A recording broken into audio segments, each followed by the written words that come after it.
Hello दोस्तों, गाए जा क्या रोना के आज के एपिसोड में मैं पारमिता गोस्वामी आपका हार्दिक स्वागत करती हूँ। दोस्तों, जैसा कि आप जानते हैं कि आज हमारा कार्यक्रम है धमाल का, जिसमें हम आपको सुनाते हैं बेहतरीन गज़लें। लेकिन इससे पहले कि हम गज़ल के शाम की तरफ रुख करें, चलिए थोड़ा सा वक्त हम बिताते हैं नेहा त्रिवेदी जी के संग, जो आज हमारे समक्ष लेके आई हैं दिल की कलम से। तो आइए सुनते हैं नेहा जी को। मेरी कहानी का शीर्षक है 101 दिन सास के। खिड़की के दरवाजों की दरारों से सूरज की रोशनी छनकर कुसुम के चेहरे पर पड़ी तो कुसुम की नींद से भरी आंखें चौंधियाकर खुल गईं। उसने हड़बड़ाकर घड़ी की ओर देखा। अरे बाप रे, 6 बज गए। सासू माँ तो कब से उठ गई होंगी। आज मुझे फिर उठने में देर हो गई। बड़बड़ाती कुसुम ने अपनी साड़ी संभाली और एक सरसरी निगाह मनीष के चेहरे पर डाली। फिर कमरे की कुंडी खोलकर बाहर निकल आंगन में आ गई। अभी 2 महीने ही तो हुए हैं उसे ब्याह कर आए। सहूर से ससुराल में रहना भी उसे नहीं आया था। थोड़ा परिवार पुराने ख्यालों का था तो घूंघट भी चलता था। सारी मर्यादाएं तो अम्मा ने मायके से ही सिखाकर भेज दी थी और रही सही सासू माँ सिखाती रहती। कुसुम का मन हमेशा भयभीत रहता। आज फिर देर हो गई उठने में, कल भी हो गई थी। कल तो सॉरी कहकर पाँव छूकर क्षमा मांग ली थी, आज क्या कहेगी। घबराहट में कुछ भी नहीं सूझ रहा था। सासू माँ भी दिखाई नहीं दे रही थी, शायद पूजा घर में होंगी। कुसुम जल्दी से बाथरूम में घुसी और नहा धोकर बाहर आई। उसका कुंदन सा गदरीला बदन, गोरी गोरी बाहें, उसमें भर भर हाथ हरी हरी चूड़ियाँ, गहरी हरी साड़ी और माथे पर दमकती सूरज सी गोल बड़ी बिंदी बगैर मेकअप के भी उसे बेहद सुंदर बनाती थी। उसके चेहरे की मासूमियत उसके सौंदर्य को कई गुना बढ़ा देती थी। कुसुम ने जल्दी से चाय बनाई और चाय का गिलास लेकर सासू माँ की ओर बढ़ी। झुकी नज़र, झुका शीश उनके चरणों में झुक गया। सासू माँ ने चाय का गिलास उसके हाथों से लिया और एक निगाह उसके चेहरे पर डाली और फिर से रामायण पढ़ने में व्यस्त हो गई। 2 मिनट तक कुसुम खड़ी रही किसी प्रत्युत्तर की प्रतीक्षा में, लेकिन सासू माँ ने कुछ नहीं कहा तो कुसुम को लगा शायद पूजा घर के वातावरण का असर है, वरना ये मुझे आज छोड़ने वाली न थी। कुसुम धीरे धीरे कदमों से पूजा कमरे से बाहर निकली और उछलती कूदती अपने कमरे में आ गई। जैसे आज डांट नहीं पड़ी तो पता नहीं ऐसा कौन सा खिताब मिल गया जिसे पाकर वह इतनी खुश हो गई। सिर पर पल्लू संभालते संभालते घर का काम करते करते कुसुम एक बच्चे की माँ बन गई। कुसुम की जिम्मेदारियां भी बढ़ गईं। बच्चे की परवरिश, घर की जिम्मेदारियां और फिर उसका अपना शौक खुद से बतियाने का उसे बड़ा होने कहाँ दे रहा था। बेटा स्कूल जाने लगा। कुसुम घर के काम करती, बेटे को पढ़ाती, उसे स्कूल छोड़ने जाती, लेकिन सिर का पल्लू न गिरने देती। सासू माँ से कुसुम को मोहब्बत हो गई। उनके बगैर उसे अच्छा ही नहीं लगता। सास बहू का नाता धीरे धीरे माँ बेटी जैसा होने लगा, सिर्फ माँ के अधिकार में। लेकिन कुसुम तो बहू ही थी।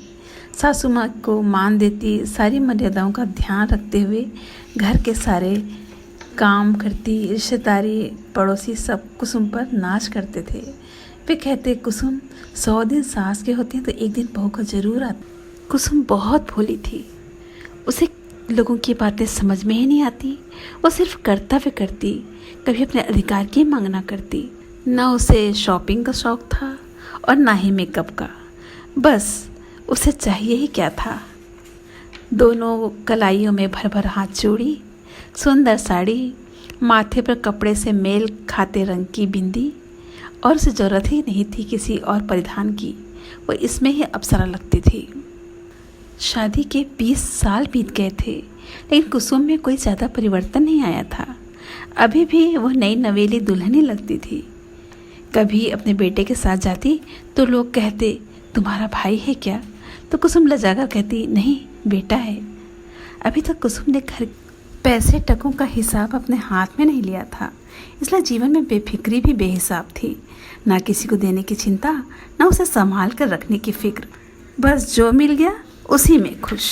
आज सुबह सुबह ही सासू माँ ने अखबार उठाया और कहा, आज पीएससी का रिजल्ट आया है। रिजल्ट का नाम सुनते ही कुसुम ठहर गई। उसे याद आया, उसके बेटे ने तो परीक्षा दिलाई थी। दौड़कर बेटे को जगाया। सासू माँ के होठ बुदबुदाने लगे, इष्ट देव को याद करने लगे और बेटा अखबार में अपना रोल नंबर ढूंढने लगा। कुसुम एक किनारे खड़े सिर का पल्लू संभालने लगी। तभी बेटे ने उछल कर कहा, दादी मेरा सिलेक्शन हो गया, मेरा रोल नंबर मिल गया। दादी की आंखों में खुशी के आंसू छलक गए और कुसुम सासू माँ के चरणों में झुक गई। दादी और नाती की खुशी का ठिकाना न था। कुसुम दौड़ती हुई अपने कमरे में गई और ये खबर अपने पति को सुनाई। घर में खुशियाँ फूलों सी बिखरने लगी। बेटे ने नौकरी ज्वाइन कर ली, उसकी शादी के रिश्ते आने लगे। सासू माँ ने एक सुंदर सी अपनी पसंद की लड़की से बेटे की शादी तय कर दी। घर में फिर त्योहार जैसा माहौल हो गया।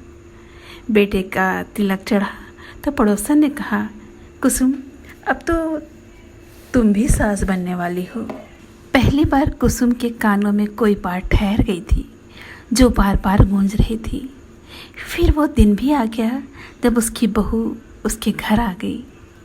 कुसुम की खुशी का ठिकाना न था। घर तो आज प्रसन्नता से फूला न समा रहा था। रात को थक कर सब सो गए।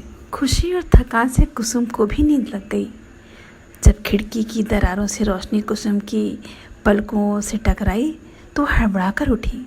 देखा बहू बेटा आराम से सो रहे थे और सासू माँ पता नहीं कब से नहा धोकर पूजा घर में पूजा कर रही थी। कुसुम की घबराहट बढ़ गई थी। जैसे ही वो जल्दी से नहाकर तैयार होकर सासू माँ के पास गई, चाय का गिलास उनकी ओर बढ़ाया। कुसुम की सास ने उसे ऊपर से नीचे तक देखा और कहा, सास बन गई हो तो मनमानी करोगी, अपने हिसाब से काम करोगी।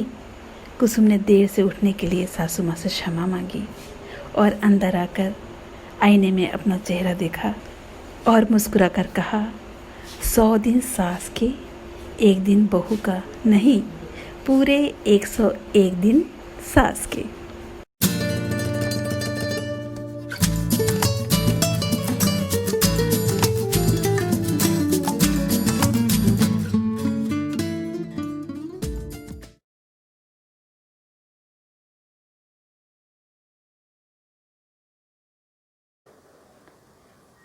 दोस्तों चलिए फिर शाम गज़ल को रंगीन बनाते हैं चित्रा सिंह जी की इस खूबसूरत गज़ल के साथ, कभी तो खुल के बरस।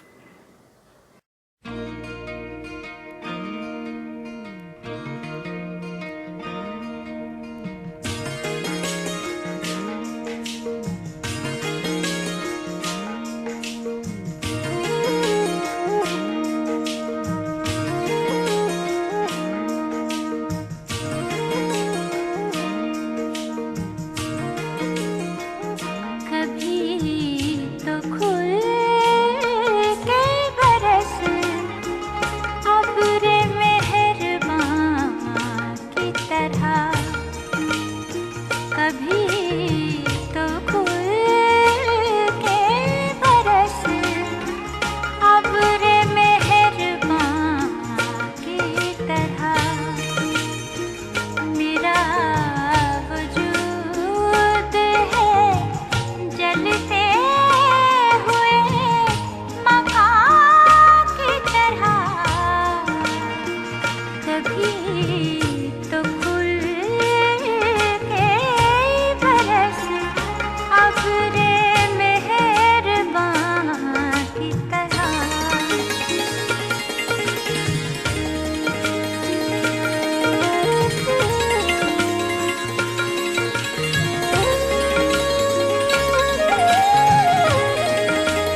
तरह।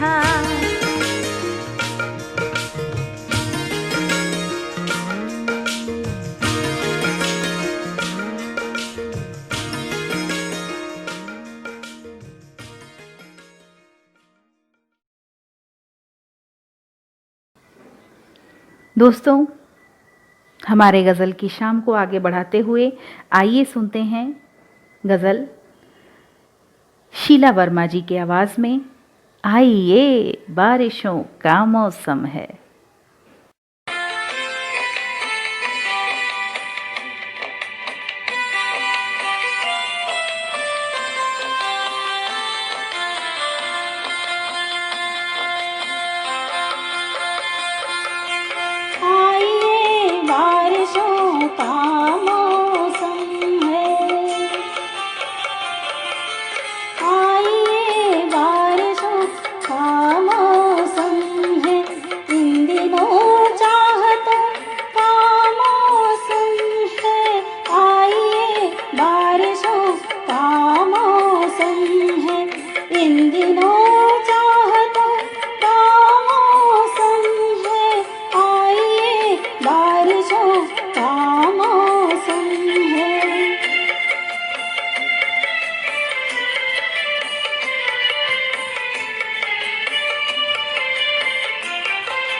वक्त बेवक्त घर से मत निकलो, घर से मत निकलो। वक्त बेवक्त घर से मत निकलो, घर से मत निकलो। हर गली आशिकों का मौसम है, हर गली आशिकों का मौसम है। आइए बारिशों का मौसम है।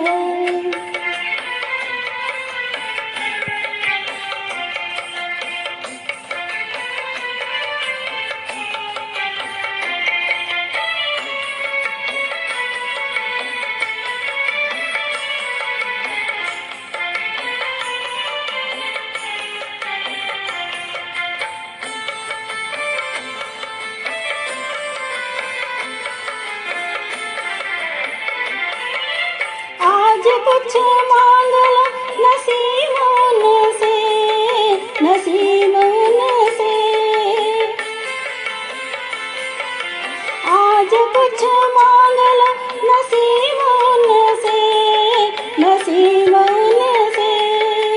आज फरमाइशों का मौसम है, आज फरमाइशों का मौसम है। आइए बारिशों का। हमारी अगली प्रस्तुति लेके आई हैं आंचल वर्मा, जो आपके समक्ष प्रस्तुत कर रही हैं गज़ल आज जाने की जिद ना करो। आज जाने की जिद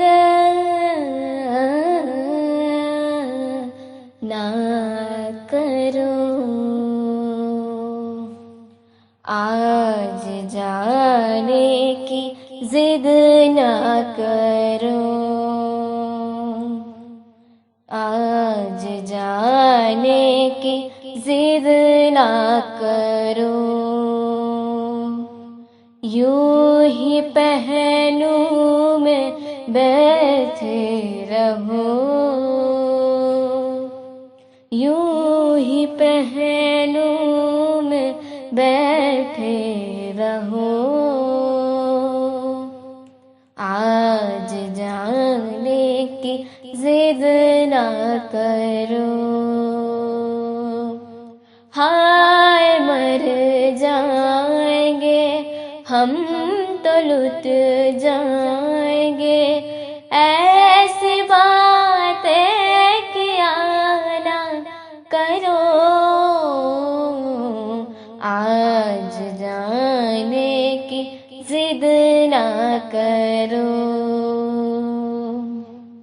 हाय मर जाएंगे हम तो लुट जाएंगे, ऐसी बातें किया ना करो, आज जाने की जिद ना करो। तुम ही सोचो जरा क्यों न रोके तुम्हें जान जाती है जब उठ के जाते हो तुम, जान जाती है जब उठ के जाते हो तुम, तुमको अपनी कसम जाने जा, बात इतने मेरे मान लो, आज जाने की जिद ना करो, यूं ही पहलू में बैठे रहो, यूं ही पहलू में बैठे रहो, आज जाने की जिद ना करो। हाय मर जाएंगे हम तो लुट जाएंगे, ऐसी बातें किया ना करो, आज जाने की जिद ना करो। वक्त की कैद में जिंदगी है मगर, वक्त की कैद में जिंदगी है मगर, चंद घड़ियाँ यही है जो आजाद है, चंद घड़ियाँ यही है जो आजाद है, इनको खो कर मेरे जाने जा, उम्र भर ना तरसते रहो, आज जाने की जिद ना करो, आज जा। दोस्तों, हमारी अगली पेशकश लेके आई हैं ममता बघेल। उदास चांद को हमने पीछे छोड़ दिया। उदास चांद सितारों को हमने छोड़ दिया, उदास चांद सितारों को हमने छोड़ दिया, हवा के साथ चले और हवा को मोड़ दिया, उदास चांद सितारों को हमने छोड़ दिया, उदास हमने छोड़ दिया। हर आसमान को हमने जमीन बख्शी है, हर आसमान को हमने जमीन बख्शी है, हर आसमान को हमने जमीन बख्शी है। जमीन सख्त थी, दिल का लहू निचोड़ दिया। जमीन सख्त थी, दिल का लहू निचोड़ दिया। हवा के साथ चले और हवा को मोड़ दिया। उदास चांद सितारों को हमने छोड़ दिया। वो जानता है अकेला कहाँ मैं जाऊंगा, वो जानता है अकेला कहाँ मैं जाऊंगा, वो जानता है अकेला कहाँ मैं जाऊंगा। इसीलिए तो मेरा हाथ उसने छोड़ दिया। इसीलिए तो मेरा हाथ उसने छोड़ दिया। हवा के साथ चले और हवा को मोड़ दिया। उदास चांद सितारों को हमने छोड़ दिया। तमाम जिंदगी अपनी गजल के नाम लिखे, तमाम जिंदगी अपनी गजल के नाम लिखे, तमाम जिंदगी अपनी गजल के नाम लिखे।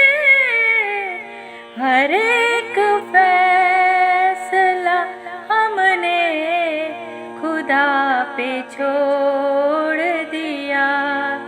हर एक फैसला हमने खुदा पे छोड़ दिया।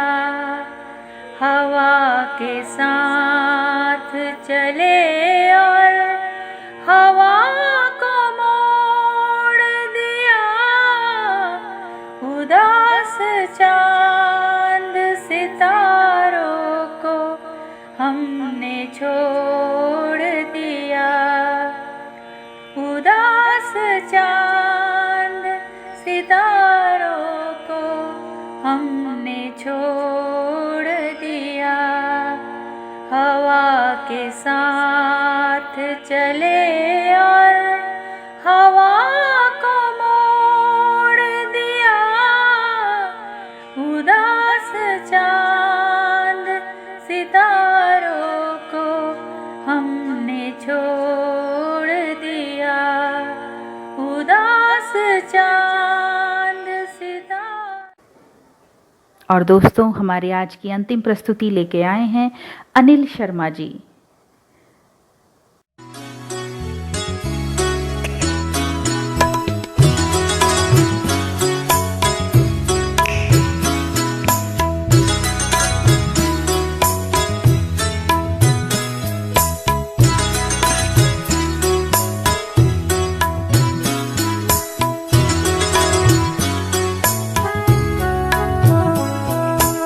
शायद मैं जिंदगी की सह लेके आ गया।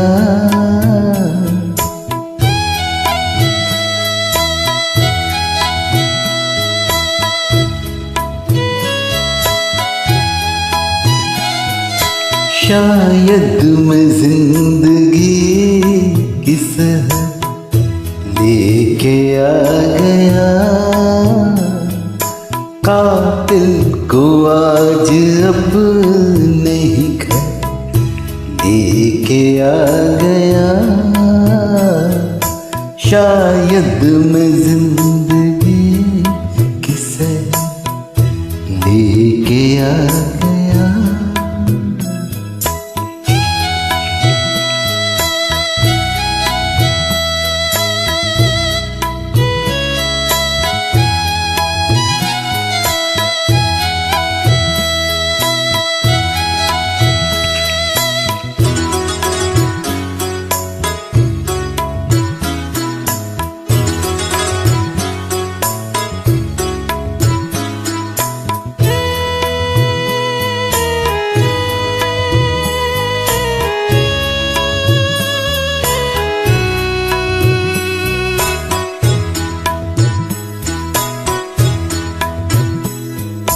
ताउम्र ढूंढता रहा मंजिल में इश्क की।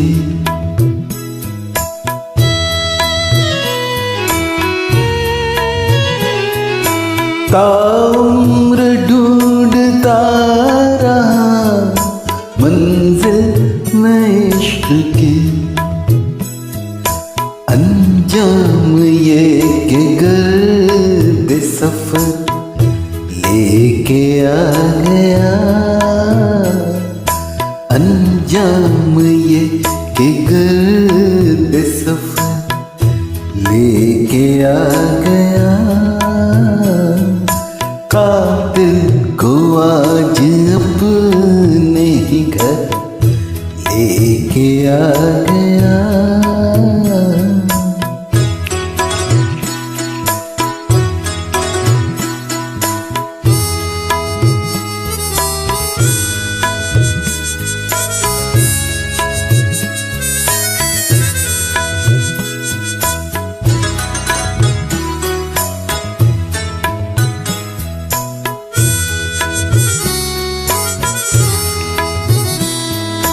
नश्तर है मेरे हाथ में, कांधों पे मैं कदा।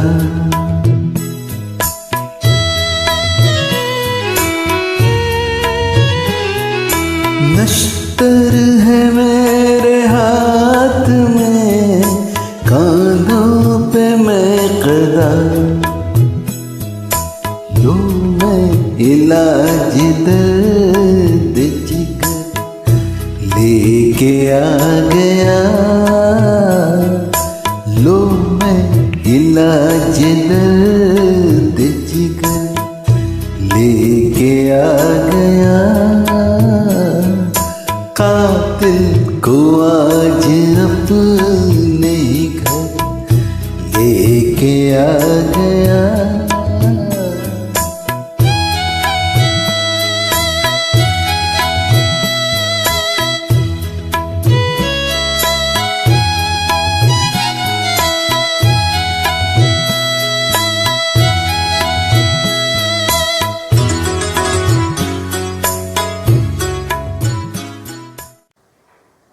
तो दोस्तों, देखते ही देखते वक्त का पता ही नहीं चला और हम अपने कार्यक्रम के अंत में पहुंच गए हैं।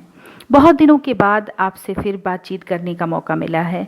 कुछ दिनों के लिए थोड़ी व्यस्तता हो गई थी, लेकिन अब हम वापस लौट आए हैं आपके साथ वक्त बिताने के लिए। तो दोस्तों, यूं ही अपना प्यार और स्नेह हम पर बरसाते रहिएगा और हम लेके आएंगे आपके लिए बेहतरीन कार्यक्रम। तो दोस्तों, कल फिर मुलाकात होगी। तब तक के लिए खुश रहिए, सुरक्षित रहिए। जय हिंद।